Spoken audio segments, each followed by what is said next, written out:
This podcast is part of the Batman Universe Podcast Network, hosted by the BatmanUniverse.net. Check out everything related to Batman and the entire Bat family at the BatmanUniverse.net, including news and original content related to comics, movies, television, merchandise, video games, and more. Also, check out some of the other unique podcasts that TBU has to offer. Consider supporting this podcast by becoming a patron on Patreon. Even $1 can go a long way in supporting this content that you enjoy. Look for a link over at the BatmanUniverse.net to offer your support now. And now, on with the show.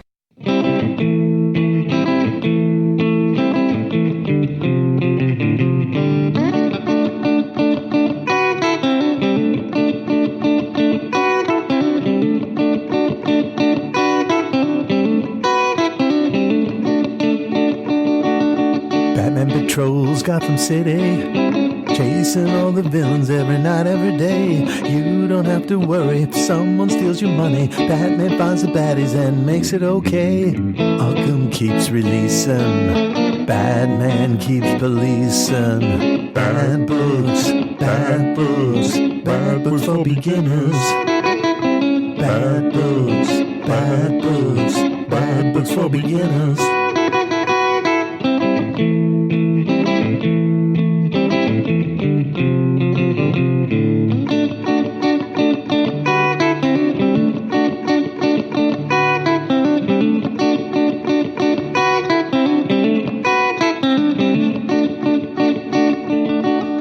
Read his books in Memphis. Gerry read a lot near NYC. You know, have a party when they get together. Talk about Batman on the podcast machine. Bat books keep releasing. Beginners need a reason. Bad books, bad books, bad books for beginners. Bad books, bad books, bad books for beginners.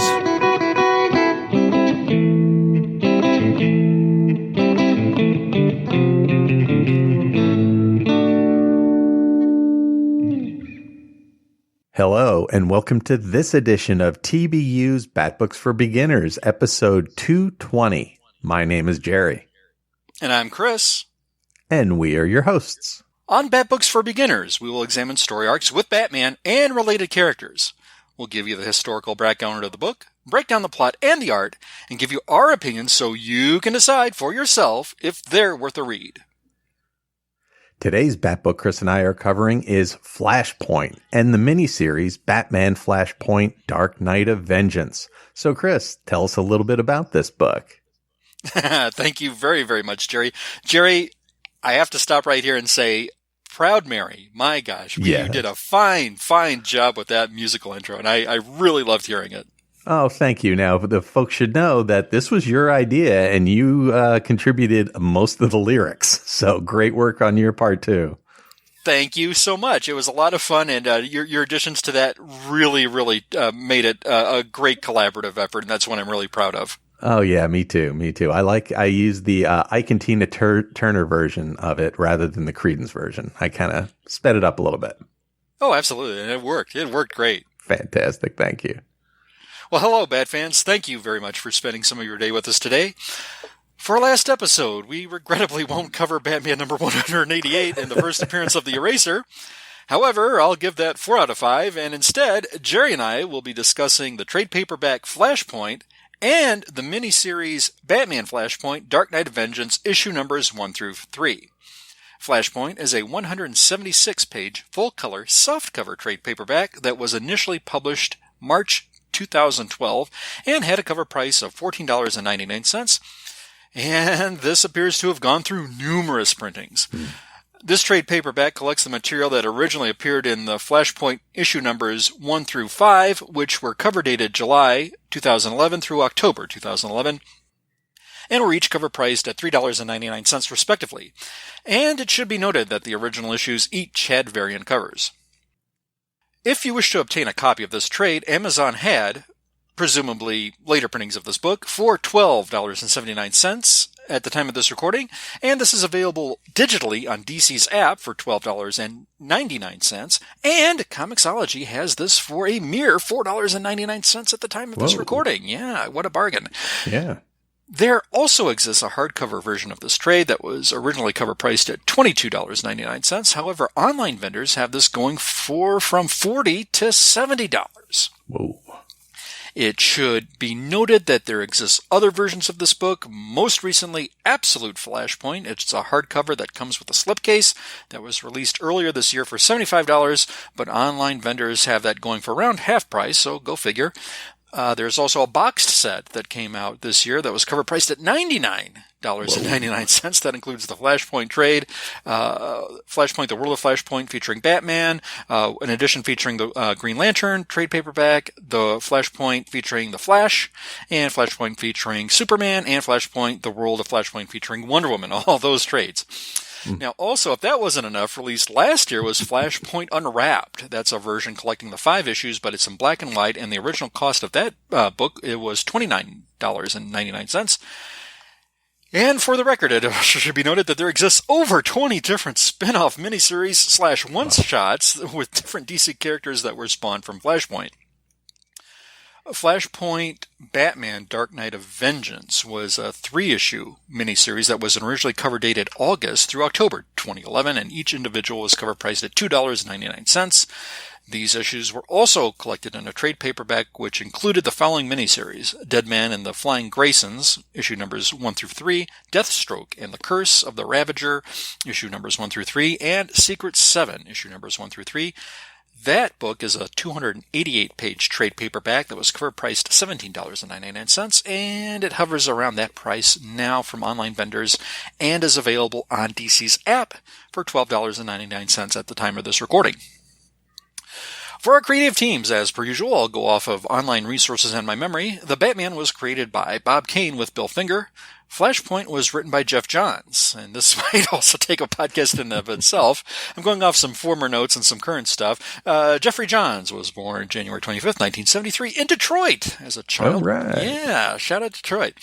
As a child, Johns and his brother first discovered comics through an old box of comics they found in their grandmother's attic. Included copies of The Flash, Superman, Green Lantern, and Batman from the 1960s and 70s. Wow, what a time to break in. Yeah. Johns eventually began to patronize a comic shop in Traverse City, recalling the first comic spot were Crisis on Infinite Earths number 3 or 4, and Flash number 348 or 349, as the latter were his favorite character. Now, as John continued collecting comics, he gravitated to the DC and comics and later Vertigo, and he drew comics. Now, he graduated from Clarkston High in 1991. That's just outside Detroit. He studied media arts, screenwriting, film production, and film theory at Michigan State University. Graduated Michigan State, 1995, and then he moved to Los Angeles. In Los Angeles, Johns cold called the office of Richard Donner looking for an internship, and he was transferred to a bunch of various people, and Donner actually picked up the phone by accident, which led to a conversation and an internship for Johns. John started copying scripts, and after about 2 months, he was hired as a production assistant for Richard Donner, and he regards him as his mentor. Now, he also toured DC Comics, and once he was there, he pitched the comic book series Stars and Stripe, which was an updated take on the Star-Spangled Kid with Stargirl. And that's going to be a new upcoming series on the CW that next year in 2020. Now, this would be where I first encountered Jeff Johns' work. He also wrote excellent stories for JSA and The Flash. And with his respective work on The Flash and with his time working on the creator, he said, when I wrote for The Flash, I turned Keystone City into Detroit, made it a car town. It was made a lot of my characters from Detroit. I think self-made blue-collar heroes represent Detroit. Wally West Flash was like that. I took the inspiration of the city and the people and used it in the books, unquote. Yeah, and I kind of tended to agree. I really got that flavor when I was reading a lot of Flash's stories back then from Johns. Now, his writing led to a lot of other additional credits and screenwriting credits in of itself, and this is where I kind of had to draw the line because I got to, when I looked at my notes, this was getting really, really lengthy, and I kind of wanted to wrap that up. Now, in June of 2018, John stepped down from his executive role at DC Comics Entertainment, and he entered as a writer and producer deal with Warner Brothers and DC Entertainment. And just recently, his series Doomsday Clock, that long Magnus Opus series, just wrapped up its final issue at the time of the recording of this podcast, and it's been a heck of a read.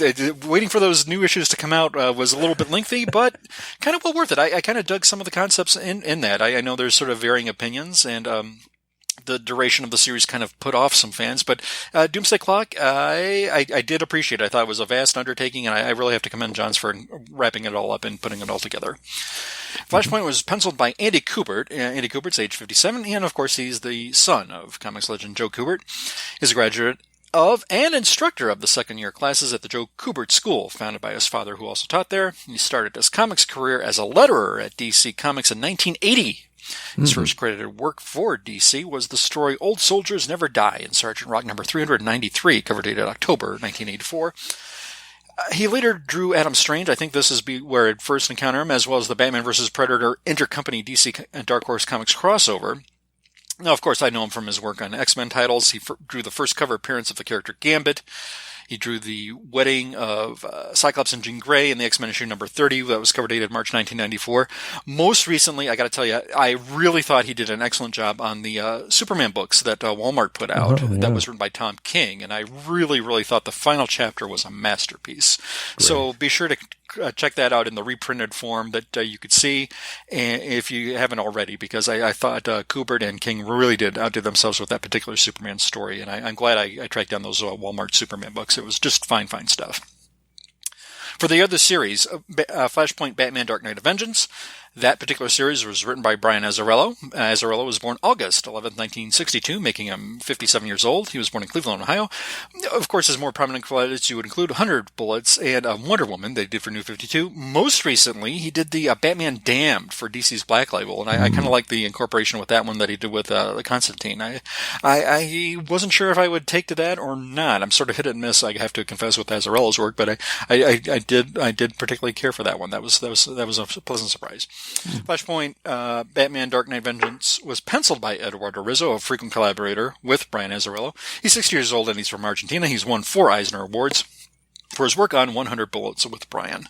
Now, over on Amazon.com, Flashpoint has a rating of, 4.7 stars out of 5, based on 378 ratings. And over on Goodreads.com, this is a rating of 4.18 stars out of 5, based on 8,839 ratings and 669 reviews. But the question just remains, just what do Gerry and I think of this trade and story? And, of course, you'll want to stay tuned for Gerry's awesome recap. And with that, Gerry, I shall turn it back over to you.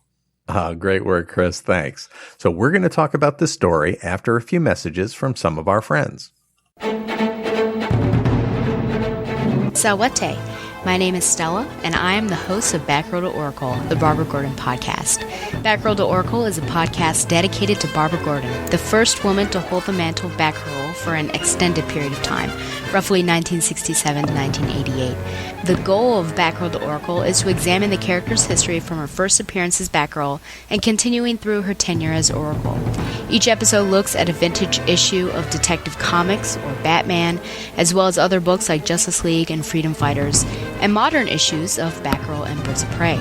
I also keep track of news involving Batgirl and other members of the Bat family, and I have a revolving series of segments like Babs in the Tube, which highlights appearances of Babs in TV and film, Shipper Spotlight, which looks at a variety of comic and pop culture couples, gives their history, and determines whether they are hot or not, Reading with Stella, which could be described as an audio drama, or just me reading a book that relates to Babs or doesn't, and of course, the mainstay literature recommendation.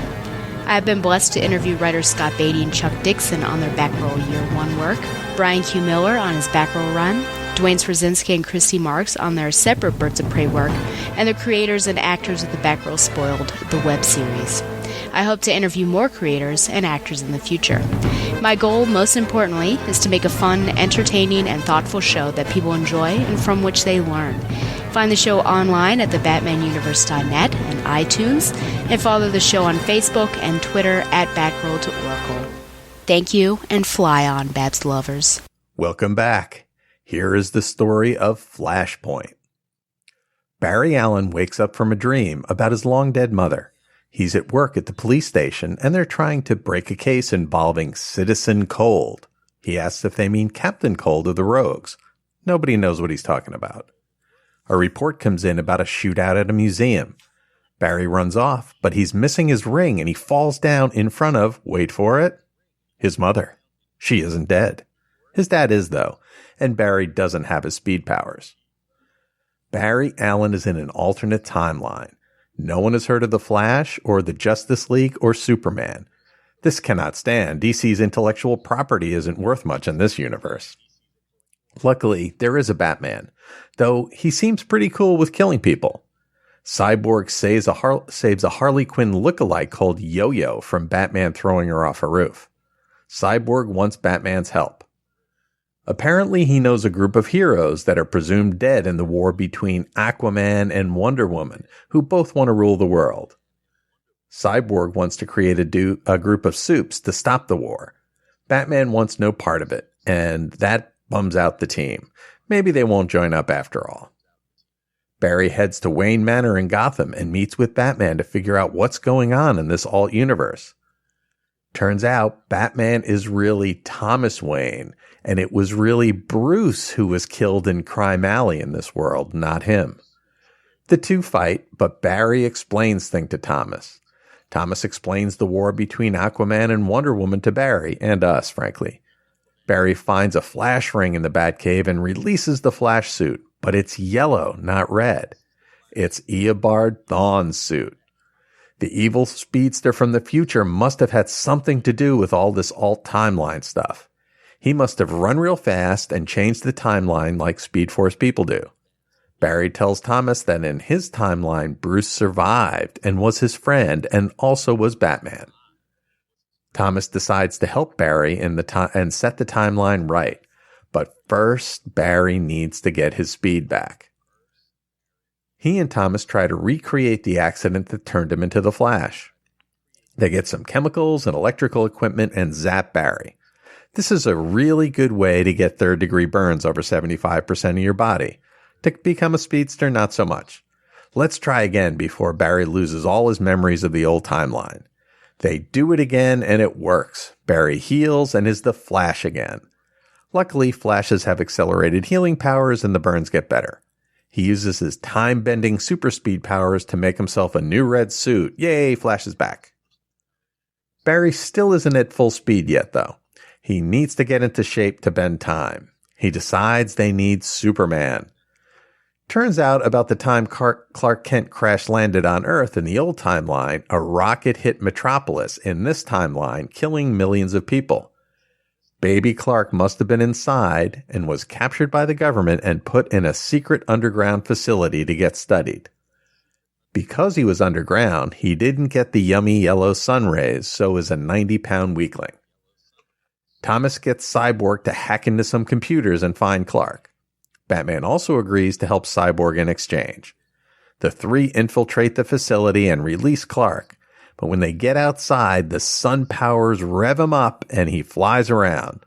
He has a lot of fun and leaves the saviors to fight off the baddies alone. Thanks, jerk. They also get some help from the ditzy Element Woman. Steve Trevor is looking for Lois Lane. It sounds like it's his girlfriend. She's in a destroyed London spying on Wonder Woman's forces. Billy Batson and his friends together are Shazam. Hal Jordan is not a Green Lantern, but still a test pilot.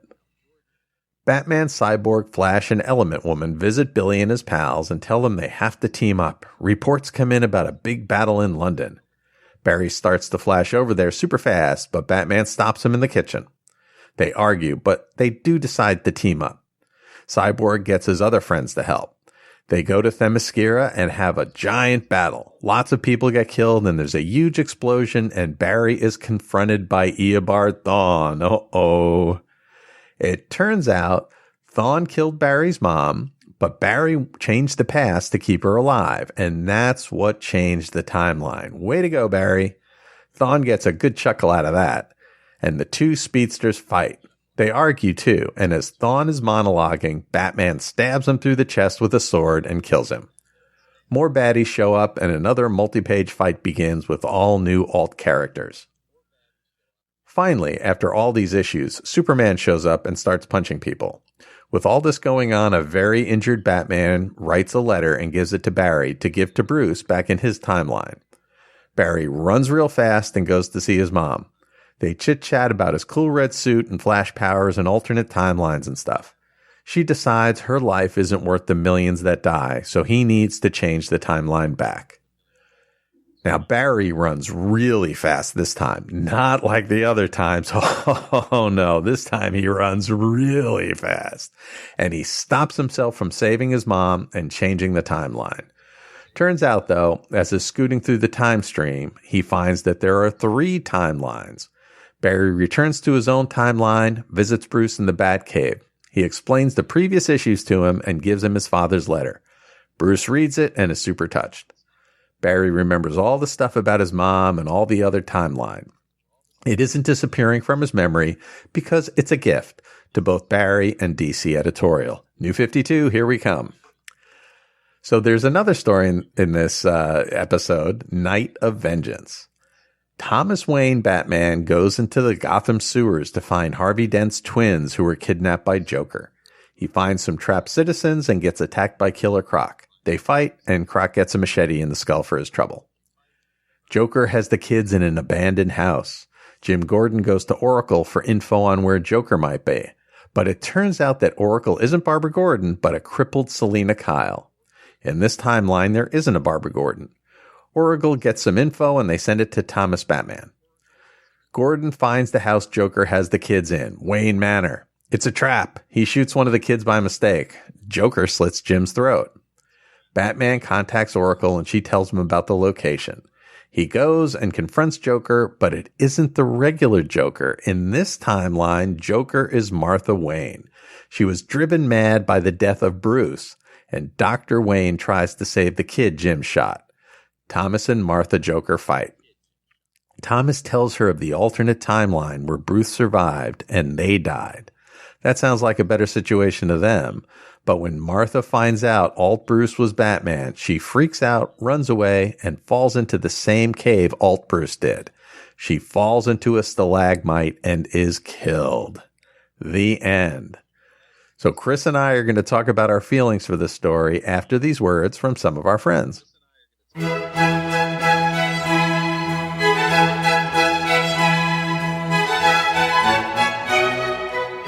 Hello, I'm Pat Sampson, and I would like to invite you to join me on my podcast, The Longbox Crusade. On this podcast, I'm reading through my 20-plus long boxes that I have stored away in my basement. On each episode, I will select a random issue from my collection and take a very highbrow, thoughtful approach to examining these truly American art forms that help to shape our popular culture. Oh, I like comics too. Can I get a comic out of my long box that syncs up with the month and year of the comic from your long box and chat about that too? Oh, and video games. Can we talk about games? Or maybe James Bond too? I love James Bond. Fine. Jared Albrecht, a.k.a. the Yard Sale Artist. We can add some of your comics and enthusiasm to the show. It might help get a deeper introspection of... Did someone say James Bond? I love James Bond, and I love comics too. I can bring a comic from my long box to sync up with you guys. I also love movies and music, even news stories that tie into the time period that match the comic books we review. This is what I get for inviting both the Albrecht brothers into my show. Jason, how the heck can we fit all that into my deeply intellectual review of... well, you know what? Fine. Let's do it.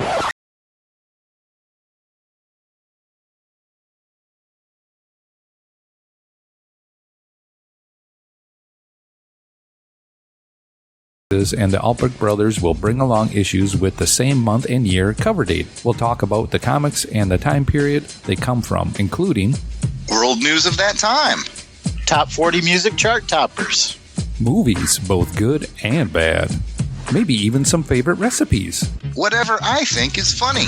We'll probably have to suffer through things that Jared thinks are funny. We'll jam it all into one pop culture extravaganza, examining the comics in my long box and the time period surrounding them. Join us for a wild ride through time on the Longbox Crusade podcast as we attempt to read them all. What's in your long box?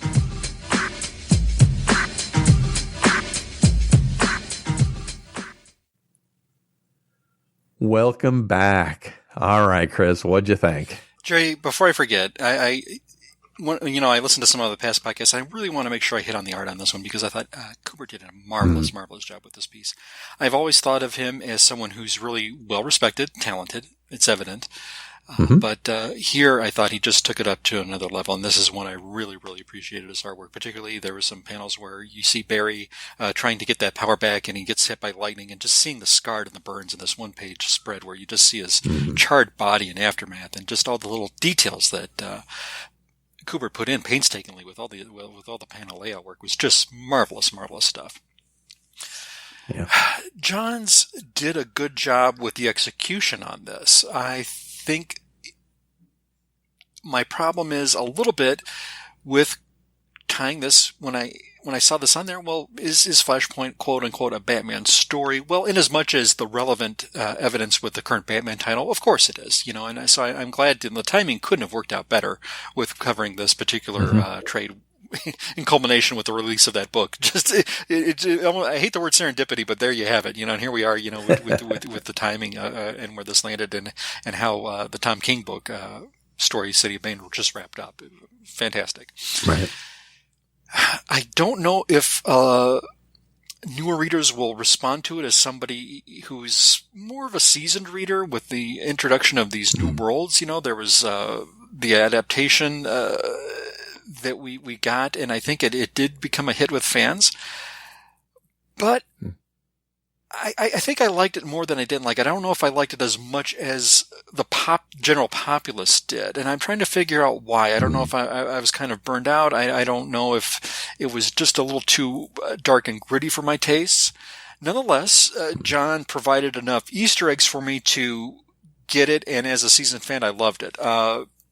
I loved how Barry was true to his character. I consider myself a decent Flash fan and follower, and I thought his depiction was spot on. And just to see what person wouldn't want to change an event, and just to see the aftermath of it, and there are stories like this that are just particularly well done with respect to DCU, and the JLA The Nail comes to mind, the Elseworld story, classic piece here.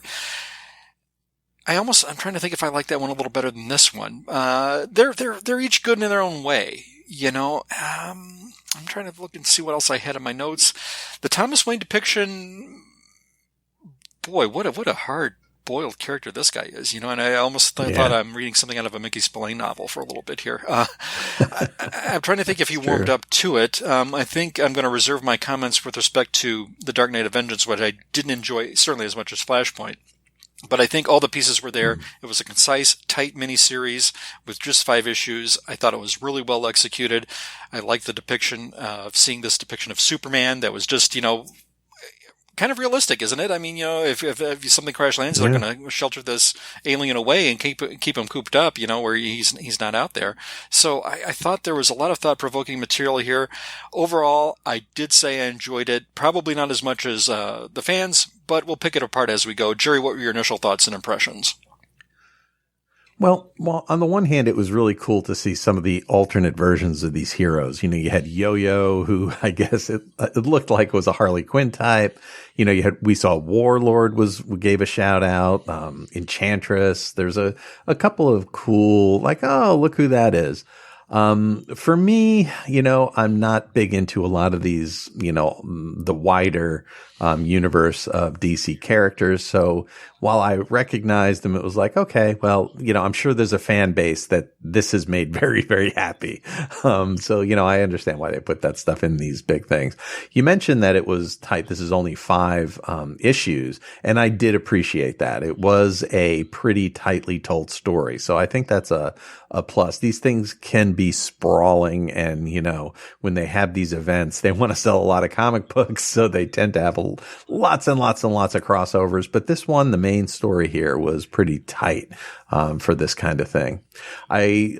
Thomas Wayne as Batman, definitely a rough character, kind of made very grim because of the death of his son, I suppose. And the comparisons with Bruce as Batman were interesting. I like the Batcave has the gun that killed Bruce, right? Instead of the big penny, instead of all these things, he has different mementos. Also, in this timeline, computers really stink. They're like, the Bat computer looks like an old, 1987 Apple II or something like that. Element Woman showed up a lot in here, and she's always pushing juice boxes. Hey, you want a juice box? And not sure if she's really, really adorable or really, really annoying. And in the Dark Knight of Vengeance, I did like the idea of having Martha Wayne as Joker and Thomas as Batman. I thought that was at least a good concept. And it kind of made me think that these archetypes, Batman, Joker, these are kind of things that are floating around Gotham in like kind of shared consciousness and just looking for a suitable host. And, they found the spirit of the Bat and the spirit of the Joker. They found the hosts in Thomas and Martha. In a different timeline, it evolves, but it evolves differently. And one thing that I thought was funny in terms of the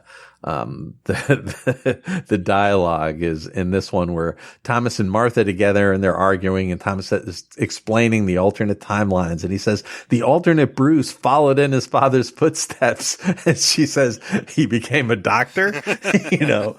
No, he did not become a doctor. He put on the bat suit, and that's when she takes off running. Thought it was kind of interesting that when Bruce fell down that hole, he did not fall onto a stalagmite.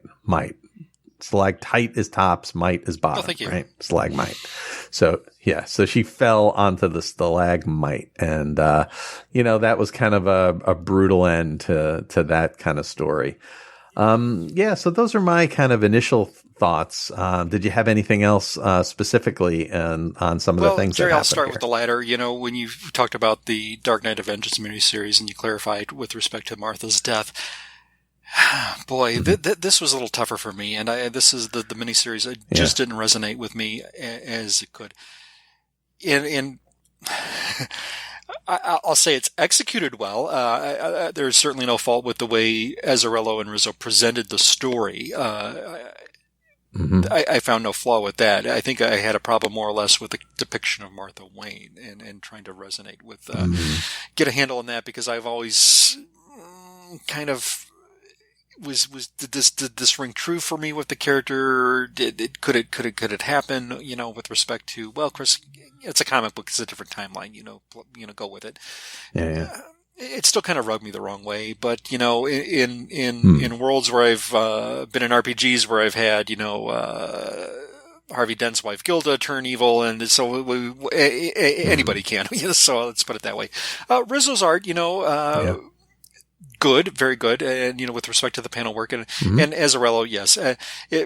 But anything, I think I just don't want this particular creative team where Chris is sniping, because this is a team that's maybe associated with a darker material, things that are more gritty, and yes, it's that, but I'm trying to not try to put a label on it just based on the creative talent that's involved with this particular miniseries. It's dark and gloomy, yes, but that's what it's supposed to be presented as, and they certainly did stick the landing, and it was a gut-wrenching ending. Going back to the former, Gerry, one of the points I had in my notes too, not necessarily a big point, but we also got to see some Justice Leaguers with their respective depictions, and particularly of Wonder Woman and what have you, and Arthur, and you mentioned the Warlord appearance and everything like that.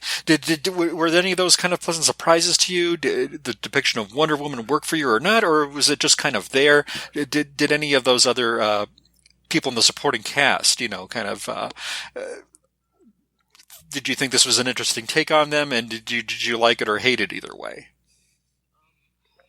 I thought it was very unusual that, these two of all the people in the universe would be fighting and having this worldwide battle. I wasn't particularly sold on it. It doesn't seem to me like this is what, Wonder Woman and Aquaman would do.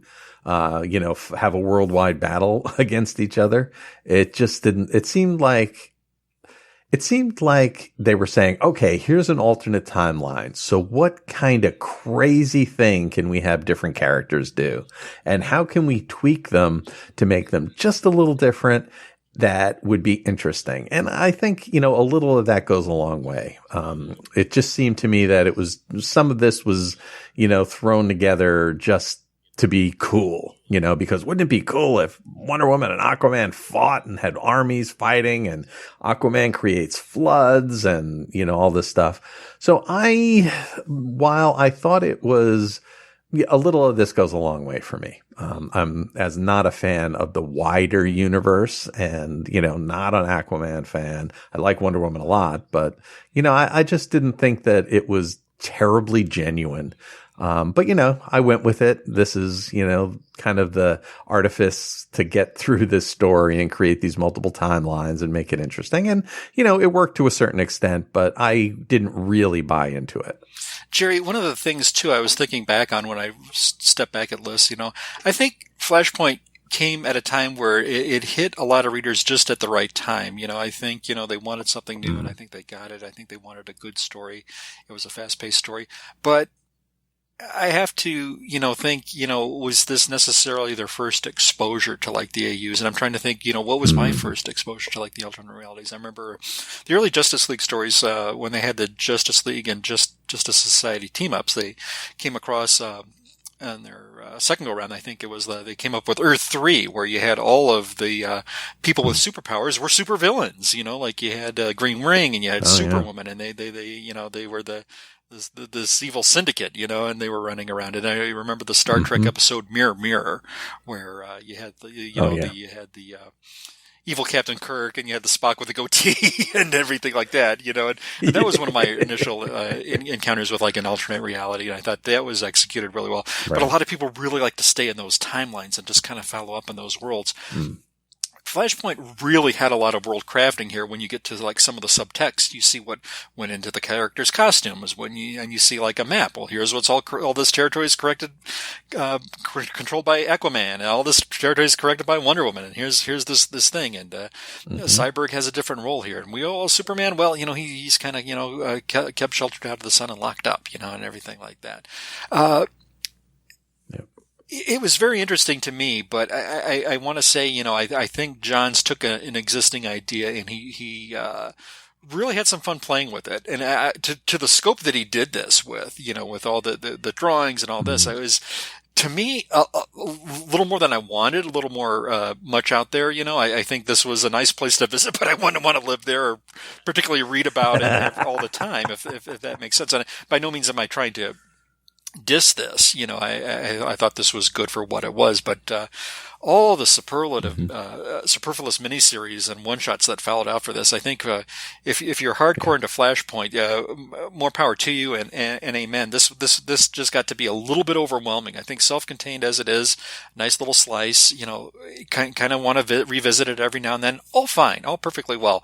But I can't ignore the fact, though, that at this time there was also a bombardment of a lot of miniseries, which may or may not have, depending on your collector savvy or reader savvy, was it something you wanted to explore or follow up on with respective characters? That's up to the buyer and the collector and the reader to see if they want to follow up and how much of the Flashpoint world they want to be immersed in. And unfortunately, I'm one of those guys, I think I had to draw the line in the sand somewhere. I think I remember picking up, of course, all the Batman related, material that was tied into this, but I'd have to go back to the list, and I really don't recall what my budget was affording back then. And if anything, I certainly didn't recall some of the other Flashpoint miniseries or other events, save for the Martha Wayne incident, and which was certainly alluded to with respect to the current events in Batman, putting that out there. And props to King, for taking a character from that and just kind of like, hey, let's play with this a little bit. And whereas, King is sort of hit and miss with some respect to fandom, I overall dug the City of Bane stuff and how that was executed. So this was a pleasant read for what we will close out with, and I was kind of surprised. Gerry, was there enough elements of Thomas Wayne for you to consider this a Batman story? Do you think it was a Batman story? Does it qualify as something related as a Batman story in your eyes? I think it does. I think that it's an interesting take on, a twist on the crime alley killing that shows the different direction that, Bruce could have gone or another person would have gone had they become Batman. And, it being a darker version of Batman, I think it's interesting in itself. I like the idea of the letter, sending back the letter, and that comes into play. I'm glad you mentioned that. Thank you. More recently. Yeah. So I think it worked for me as a Batman story. Jerry, how would you bring this in? I'm sorry. One final question for you: the fate of Martha Wayne and her adoption of the Joker identity, and that sort of kind of rubbed me the wrong way, but I played into it. I accepted it, and I liked it how it was executed, if not for the story itself. Were you okay seeing this, how Martha was depicted in this particular timeline? Do you thought it rang true to the character, or do you think it was just an interesting subplot idea that worked for an effective story as it was? I think why it worked for me was because I think the way it was introduced, you're thinking, oh, it's the Joker. And you think you just assume it's the Joker that we're used to. And then having the shock come that it's Martha, I think that surprised me. That was a good, creative solution to present to us that I really did not expect. I didn't really. It happened so quickly because this is, only a couple of issues. And I didn't really stop to think, does this make sense? Is this true to character? I thought of it more as like, wow, freaky. So it worked in that sense. But I don't think a lot of this, and I think a lot of this alt universe stuff, you can't really think about it too deeply, too much, because, you just get the cool things as they come that work for you. I'm not sure that the characterization is quite right. Just that Martha, was driven crazy by her son's death and picked up this Joker thing. Did you think that made sense from a Martha standpoint? Initially, no, and I had some grudges with it, and I tried to remove any biases I had with the successive reread, and I think, Azzarello and Rizzo told a story, and they told it effectively, and whereas I don't think this is the Martha Wayne that I kind of knew and had a preconceived notion in my head of who this should be. Yeah, for what it was, and it still kind of rubbed me the wrong way, and I didn't quite like how it played out as opposed to the art and execution in Flashpoint. Maybe that's a little bit harsh and a little unfair, but that's kind of, if I'm tasked with stating how I rate something based on my gut and the feelings, that's how I would go. So my rating on this with Flashpoint, I'm going to say I'm going to give this a 3.5 out of 5. I thought it was very well executed. This is something that culminated into a fine piece of fiction fairly recently, at least in my mind. I can't believe how much time has passed already with respect to Flashpoint. But here we are. I need to correct myself because I don't think I elaborated properly enough, with respect to the animated series version of this that was done, Justice League: The Flashpoint Paradox, that came out, I think, in 2013, which I think begs now for a rewatch, because I can't remember. I think a lot of the DC animated movies that come, I watch them when they first come out, and then I really rarely revisit them, so I'm going to have to check that out to see if there were any differences, and I'm sorry I did not do that prior to the podcast for comparison's sake. But I'm sure somebody will, let me know after the show. Yeah, they moved it and they changed it like this because there were some changes, most recently with Batman Hush. When they did the animated movie, there was a huge change there. So we'll see what happens when I do rewatch that. So I'm going to say 3.5 for Flashpoint. I'm going to give the Batman miniseries Dark Knight of Vengeance. I'm going to say, well, it's certainly above average, so I'll say that's a 3. I was kind of leaning. I wrote 2.5 and I crossed it out, and I'm going to change that to 3. I don't think if it was executed as well, because I'm kind of unfairly or fairly not, using Flashpoint with the Kubert Johns thing as a yardstick, and how that landed. Maybe I'm being a little critical or overcritical, but I'm going to say that's a 3. I'm going to give a recommendation, must read recommend to Flashpoint, certainly, of course, with the timeliness of the events happening with the Batman title, just worked out really good. A slight marginal recommendation. I don't know if this is for everybody. I don't know if there's any like-minded readers with my taste, but I don't think the Vengeance one really grabbed me as much. It just didn't rub me. So I'm going to marginally recommend it because there is an allusion to some events that do, of course, happen with Batman. It could be challenging for a new reader, but I don't think it's going to be anything that's overwhelming. I think as a story, I don't think you're going to miss that much with respect to Easter eggs. I hope not. But I think those are good stories. And I think, hey, look, a lot of fans can't be wrong. So yeah, I'm going to say, yes, must read. Yes, recommend. And Gerry, I rambled quite a bit there. Do you have a rating you can share with the listeners? And would you say these are must reads? And would you recommend them? Well, I would bring this in at 3.5 as well. I think combined, together, probably for a little bit different reasons than you did. I think this is a fine story. This is as crises go, this is very compact.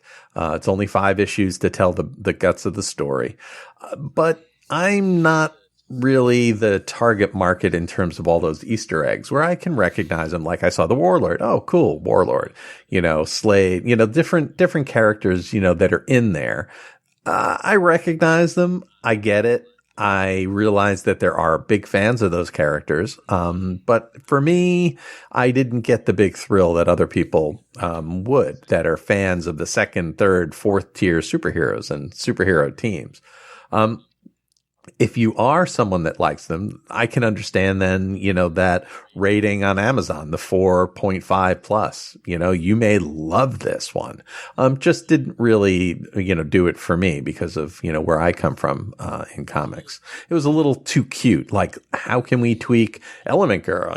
How can, and like, haha, isn't she funny? You want a juice box? I mean, it was funny, but, it wasn't really meaningful for me. I did like, I think, a little more than you. I thought that the sense of Martha being the Joker, while I resisted thinking too much about it, I thought it was an interesting idea that, having Bruce die instead of, the Waynes, that, this could happen to them. And like I said, as long as you don't think too much about it and really break it down, I thought it was an interesting and compact idea. And that, I think, bumped it up a little bit for me. In terms of must read and recommend, I think, if you're a fan of, the wider universe of DC heroes, or have one of these characters as a big one for you, I think you might like to see these alternate versions. This might be really compelling for you. And also I would think it's a kind of a must read if you're, really focusing on the continuity and you're, well, this is how it was, in all these Bat Books for Beginners episodes, we've been talking about all these characters a certain way. It's about to change. Those characters are going to change. And, for me, I can just pick up a book. I don't really need to have all those dots connected. You pick up a book and now, Batman is Thomas, or Batman is Bruce, or Batman is, Jim Gordon in a robot suit. Okay. You just kind of accept it. I'm okay with that. I don't need that continuity. Well, why is this? Well, why is that? But I know some people are. So I think for folks that are really, concerned with the continuity, this really is a must read because this is the, seed for a lot of what comes up. And whereas for myself, I wouldn't necessarily recommend it for somebody like me because it was a lot of fighting. It was a lot of fighting from page to page to page, but I definitely dig that some people love that stuff. And the art of those fights was really spectacular.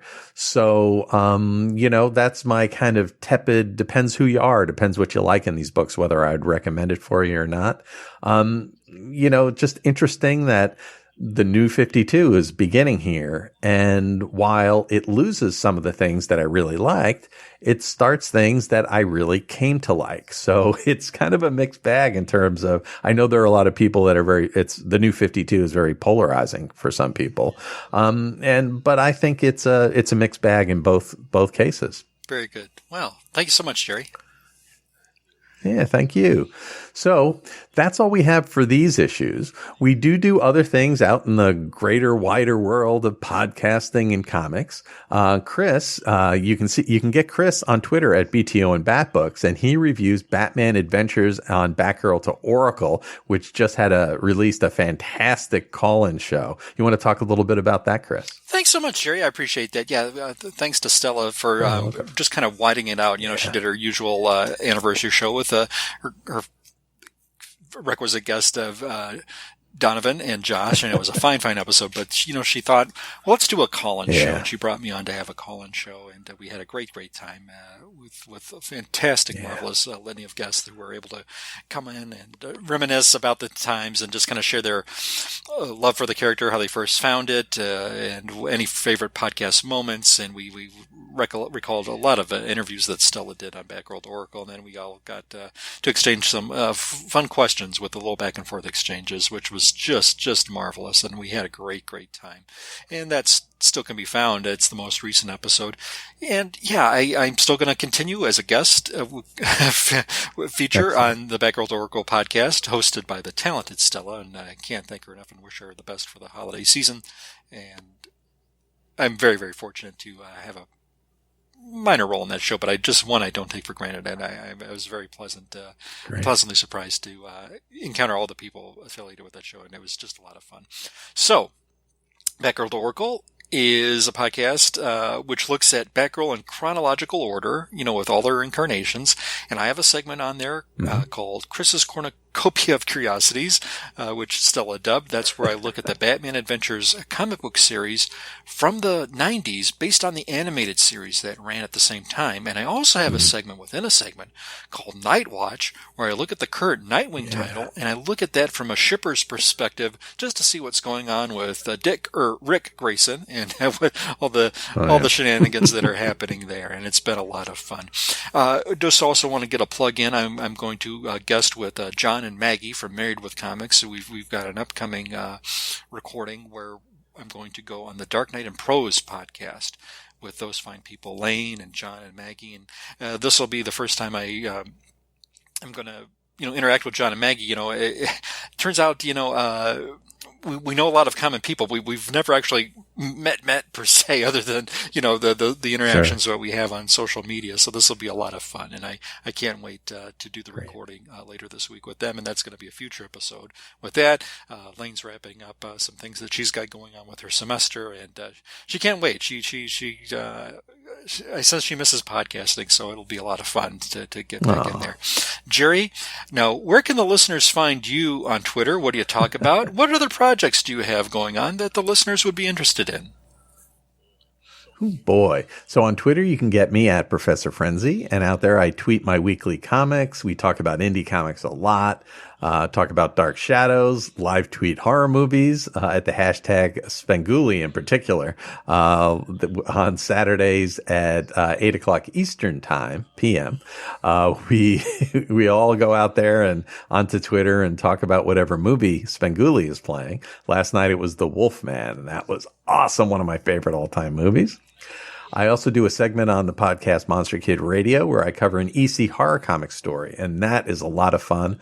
Also releasing that out on its own feed. So now don't forget to check Chris and I out on the Professor Frenzy Show, and that's a podcast Chris and I have on indie comics.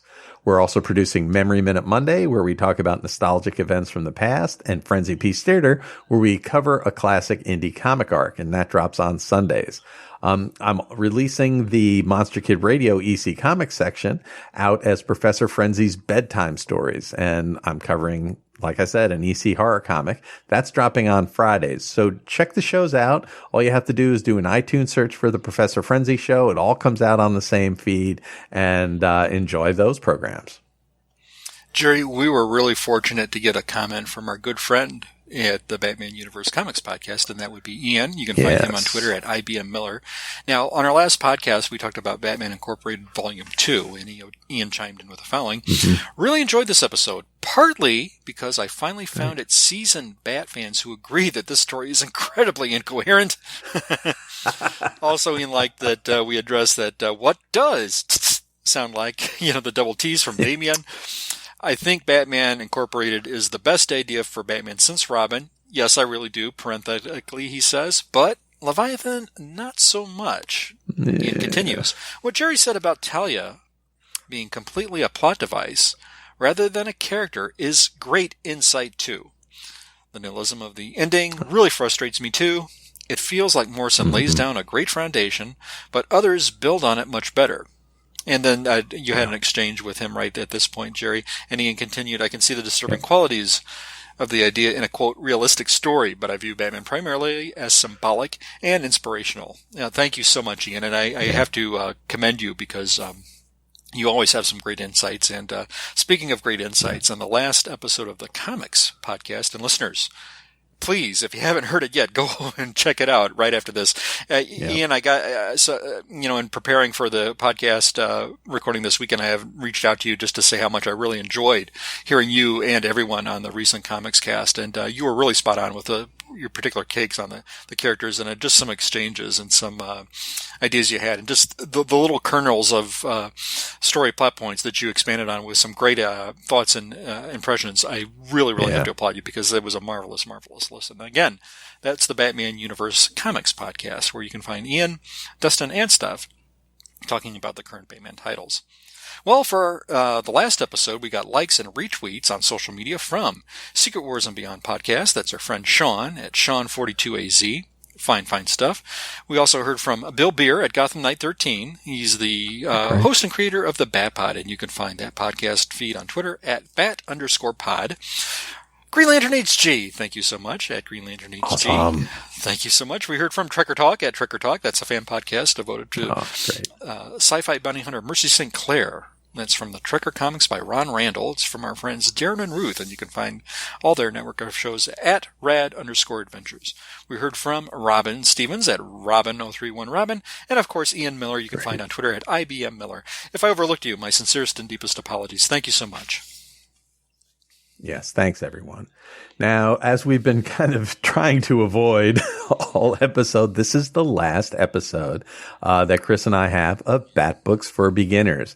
And we'd just really like to extend our thanks to Dustin and everybody at the BatmanUniverse.net for hosting this and helping us through this journey. And especially to all the listeners out there. We've just gotten so much great feedback, so much encouragement from everyone. It's been really awesome to be able to create this and present this to you and for people to say that they liked it and give us feedback on it. It's just thank you everyone Gerry, so much. If I did the math right, I think it's been 71 episodes. And, while it hasn't been, our tenure here, it was just from like one piece of the whole of Bat Books for Beginners. It's been a great ride, and I've been very, very fortunate to have been asked by Dustin to join you, of all people, and that we've had a great friendship that we've developed, and friendships we met in the podcasting world along the way.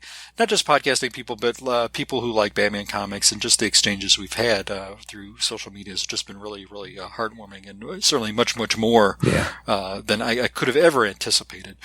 Looking back, I try to see if we had a lot of discourse in the show, if we disagreed. And I don't think we really ever swayed too far opinion-wise. I think there were a couple of times where, we disagreed with recommending something or not. Or I think our ratings might have been no more than a couple of points. I'd really have to do the research. But I don't think we really got into any arguments, but I hope the listeners have benefited from the show. I think when we inherited it, we wanted to have a mission statement, and we wanted to make a show where any listener could jump in on any point, and once they saw what particular trade we were talking about, they could get some opinion and some background of the book and what it was about, and then they could actually decide. I hope we carried through with that. If we liked a book, I think sometimes we liked it for different reasons. I hope the listeners thought we had different perspectives and takes. I just didn't want us to kind of, echo each other with any opinion. But this was a treat. I really want to say more of the recent stuff has kind of been one and dones for me, and I didn't really get a chance to revisit what I would consider quote unquote recent material. And as somebody who's been reading Batman comics from pretty much from the 70s, then I finally got back issues of the 60s, and whatever I could get my hands on, I tend to be a lot of a one and done reader, with my comic book diet at the moment, and to revisit this made me kind of appreciate the time period that we covered. And as someone who's getting a little older and crustier, I thought that was really good, because I did look at things and appreciate it from a different lens. And for that, I will be in debt to the Batman universe and Dustin for having us on. And it's just been a marvelous treat to have do this with you, Gerry. I can't think of a better partner who's been with your contributions with respect to the music and putting together the show as you did for the initial period. It's just been a blessing, and for that I am in your debt, Dustin, the Batman universe, and it's just been a great ride, and it just went all too fast, and I can't believe we are at this point, but here we are. Yeah. And back at you, Chris. Thank you so much. You brought so much to the table on this. Your knowledge of the Batman universe and all of the details of all of these characters has been just so valuable for this show, and just an absolute pleasure to work with. Thank you. So that's all we have for today. Thank you for following along with us on this 3-year journey into Bat Books. My name is Gerry. And I'm Chris. And thank you for listening to Bat Books for Beginners.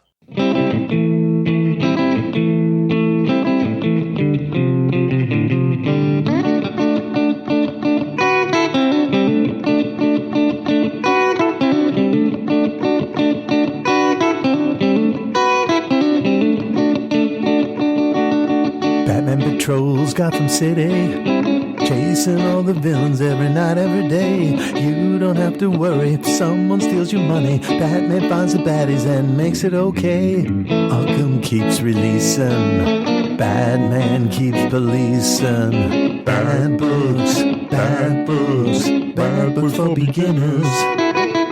Bad books, bad books, bad books for beginners.